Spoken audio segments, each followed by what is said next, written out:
मेरा कोई दोष नहीं, ये काल का शासन। काल का आवाहन किया, काल उपस्थित हुआ। काल ने कहा कि मेरा इसमें कोई दोष नहीं, इस बालक के पूर्व जन्म के कर्म के द्वारा मैं प्रेरित हूं। इस बालक के कर्म से प्रेरित होकर मैंने मृत्यु को प्रेरणा की, मृत्यु ने सांप को प्रेरणा की और इसने डस लिया। अब आप बताओ किसका दोष है?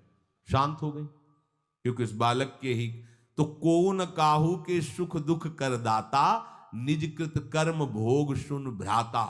कोई किसी के सुख दुख का हेतु नहीं है, अपने कर्म ही है जो हमको दुख सुख देते हैं। और ये भगवान देख रहे हैं। कोई, जैसे आपको अभी मनुष्य शरीर मिला, स्वतंत्रता है। अब आप जो पापाचरण चाहो छूट है कर सकते हो, या जो पुण्य कर्म चाहो कर सकते, या भजन करना चाहो कर सकते हो। ये स्वतंत्रता केवल मनुष्य शरीर को दी गई है। आपको जो पूर्व भोग मिल रहे हैं वो आपके पीछे के कर्मों के हैं। तो जो ज्ञानी जन होते हैं, विवेकी जन होते हैं, आए हुए प्रारब्ध को भोग लेते हैं, नया कोई पाप नहीं करते, निरंतर भजन करते रहते, भगवान की कृपा से मुक्त हो जाते। अगर भगवान की शरण में नहीं होगे, भजन नहीं करोगे, तो आपके ऊपर बहुत से ऋण है, दुर्गति हो जाएगी। ऐसा नहीं है।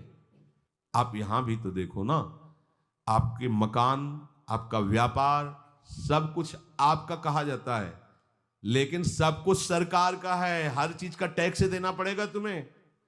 पानी का भी टैक्स देना पड़ेगा, मकान का भी टैक्स देना पड़ेगा, और तुम भी जो करोगे वो पैसा दो सरकार को।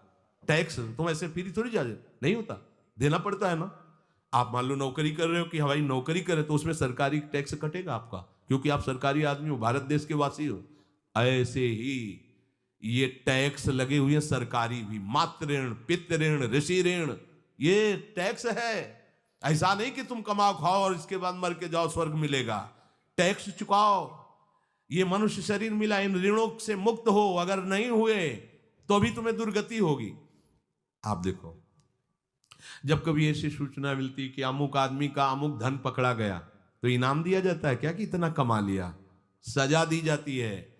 तुमने टैक्स की चोरी की, अगर चोरी नहीं की, मेहनत से कमाया या व्यापार से कमाया, दिया नहीं सरकार को, हाँ दिया नहीं, इसीलिए तुम्हें टैक्स की चोरी का दंड मिलेगा। सारा धन अपहृत हो जाएगा, तुम्हारी निंदा होगी, तुम्हें सजा मिलेगी।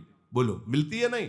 ऐसे ही ये लड़का, बच्चा, पत्नी, पुत्र, परिवार जो भी है, ये सब श्री भगवान का तुम्हें टैक्स देना है। क्या टैक्स देना है? भगवान की शरण होकर उनका सुमिरन करो, सारे ऋणों से वो मुक्त कर देंगे। एकादशी स्कंद में कहा है, मेरा भजन करने वाले का कोई ऋण नहीं रह जाता। और नहीं तो महाभारत में ही प्रसंग आता है, एक जरत्कारु नाम के ब्रह्म ऋषि थे। ऋषि और भक्त में बड़ा अंतर होता है। वो तपस्या प्रधान, जैसे दुर्वासा ऋषि तपस्या प्रधान थे, वो बाल ब्रह्मचारी और तपस्या से युक्त एक दिन भ्रमण कर रहे थे, तो आवाज आई, मेरी रक्षा करो, मेरी रक्षा करो।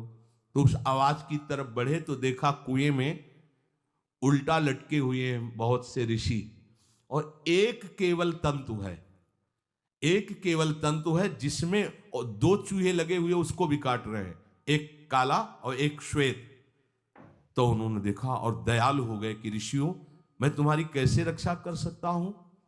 तो उन्होंने कहा कि ये जो दो चूहे हैं रात और दिन हैं, और जो हम लोग हैं ये तुम्हारे पितर हैं।